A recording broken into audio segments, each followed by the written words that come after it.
کیوں نہیں یقین اس پر کہ یہ اعمال ہدایت ہیں؟ عمر جیسے ضدی آدمی جس کے بارے میں مشہور تھا کہ خطاب کا گلا ایمان لا سکتا ہے، خطاب کا بیٹا عمر ایمان نہیں لا سکتا، اس گھر کے قرآن کے حلقے کے عمل نے عمر کے غصے کو اور عمر کے آپ کو قتل کرنے کے عزم کو آپ کی محبت میں تبدیل کر دیا ہے کہ مجھے لے چلو نبی کے پاس، میں اسلام قبول کرنا چاہتا ہوں۔ میرے دوستو عزیزو، اس لیے ہم نے عرض کیا ہے کہ یہ پورا مجمع اس کا عزم کر لے کہ ہم گھروں کے اندر یہ اعمال اور مسجد کے یہ اعمال اس یقین کے ساتھ کریں گے کہ اللہ رب العزت نے تربیت ان اعمال کے اندر رکھی ہے۔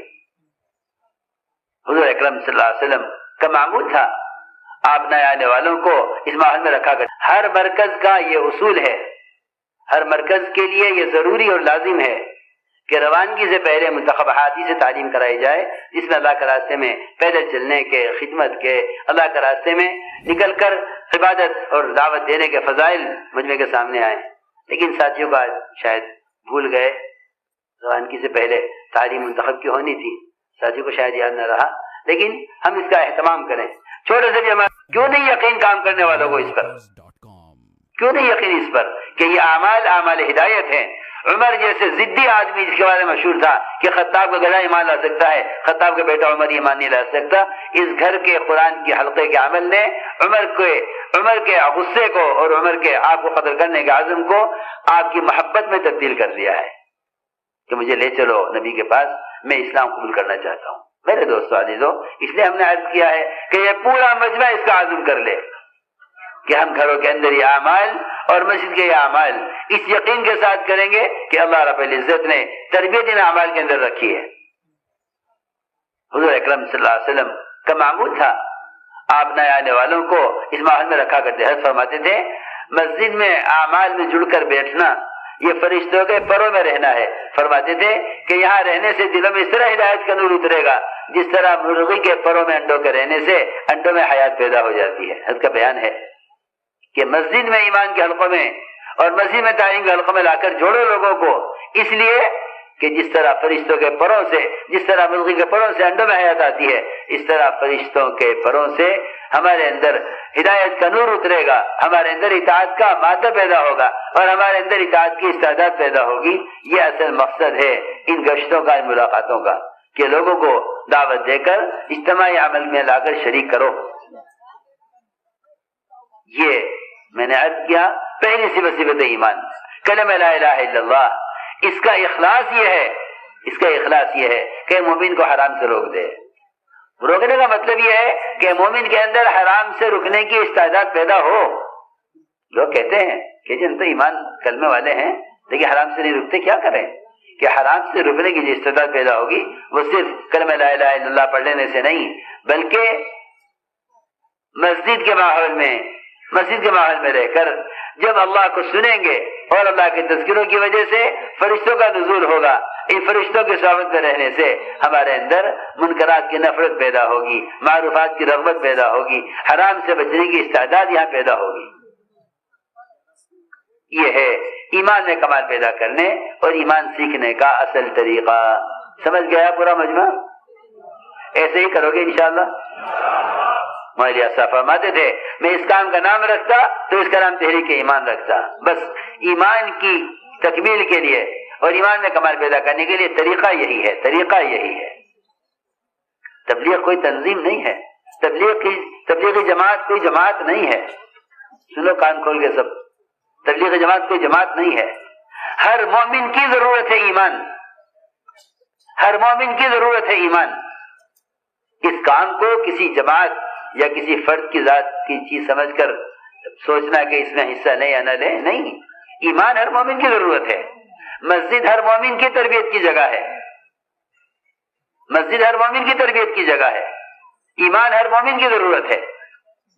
ہم یہ سوچ کر کام نہ کریں کہ ہمارا کام ہے اور لوگ یہ سوچ کر کام کو نہ دیکھیں کہ ان لوگوں کا کام ہے، نہیں۔ ایمان تو ہر مومن کی ضرورت ہے، ایمان ہر مومن کی ضرورت ہے۔ اور میں صاف طور پہ عرض کرتا ہوں کہ ایمان کی تکمیل کا سبب ہی یہی ہے کہ لوگوں کو دعوت دے کر مسجد ایمان کے حلقے میں لا کر جوڑا جائے۔ جو آدمی اپنی ذات سے، سنو بھائی بہت توجہ سے میں کچھ کہنا چاہتا ہوں، جو آدمی اپنی ذات سے پورے دین پر چل رہا ہے اپنے نفس کی اصلاح میں لگا ہوا ہے، اپنے نفس کی اصلاح میں لگا ہوا ہے، لیکن دوسروں کو دعوت نہیں دیتا، علماء نے لکھا ہے کہ اس کا ایمان کامل نہیں ہوگا۔ سنو میں کیا کہہ رہا، علماء کے سمجھنے کی بات ہے،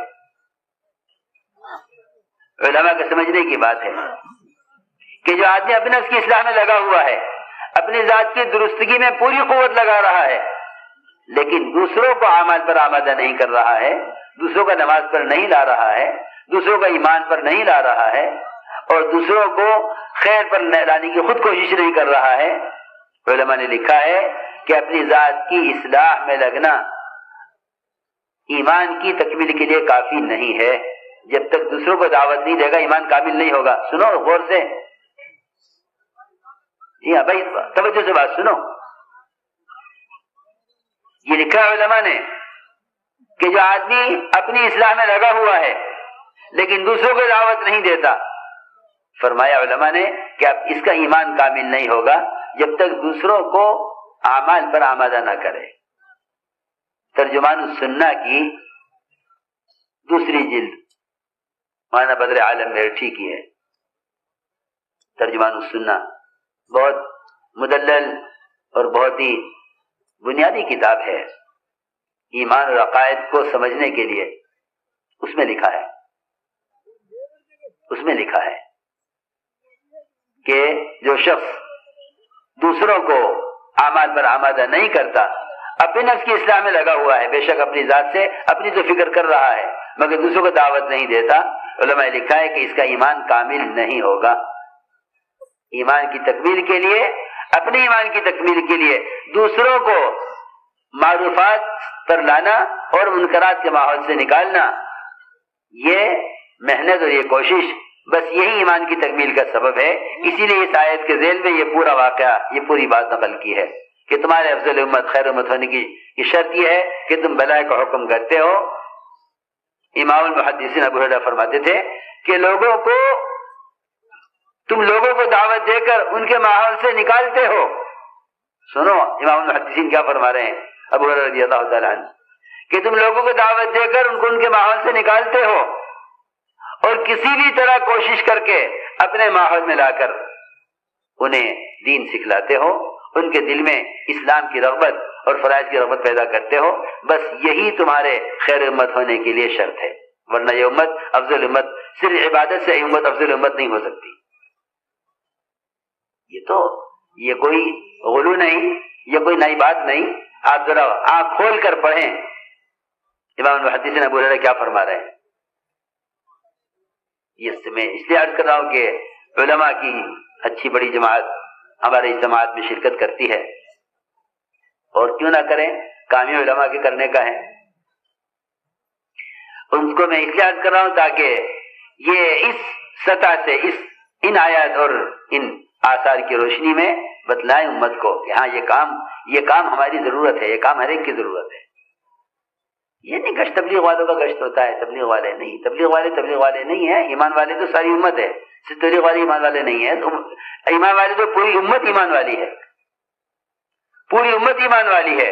اور معروف اور نہی منکر ان دونوں فریضوں کے ادا کرنے کی محنت ہے، اسے میں نے شروع سے کہہ رہا ہوں کہ دعوت دے کر ان کو ان کے ماحول سے نکال کر اپنے ماحول میں لے کر آؤ۔ 10 منٹ آپ دیں مگر مسجد میں دے دیں۔ کیوں؟ اس لیے کہ جو اللہ کے گھر میں آ کر اللہ کی بات سنے گا، آپ خود ہی بتلائیے، آپ راہ چلتے کسی ڈاکٹر سے کہیں ذرا میری نبض دیکھ لیجئے، وہ کیا کہے گا؟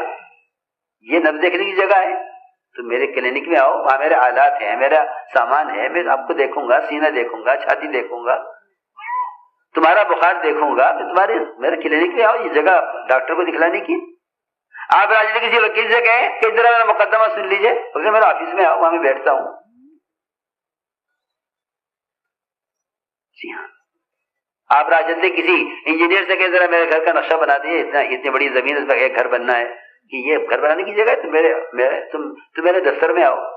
آپ سوچئے نا، دنیا کے معمولی کام اپنے ٹھیے کے بغیر نہیں ہوتے۔ آج کل خیال لوگوں کا یہ ہے کہ کیا ہدایت مسجد سے ہی ملے گی، کیا ہدایت مسجد سے ہی ملے گی، آج کل یہ خیال ہے لوگوں کا۔ دنیا کے معمولی کام اپنے ٹھیے کے بغیر نہیں ہوتے، جوتا ٹوٹ جائے تو موچی کی دکان پر آپ کو جانا پڑے گا. آپ کے گھر میں جوتا سینے کی وہ خاص سوئی نہیں ہے جو موچی کے پاس ہے. آپ کو آپ کے جوتے کی ضرورت، آپ کو آپ کے چپل کے ٹوٹنے کی ضرورت موچی کے پاس لے جاتی ہے اٹھا کر. کیا ہدایت کی ضرورت مسجد میں نہیں لائے گی؟ کیا آپ کی ہدایت جہاں سے چاہے لے لو؟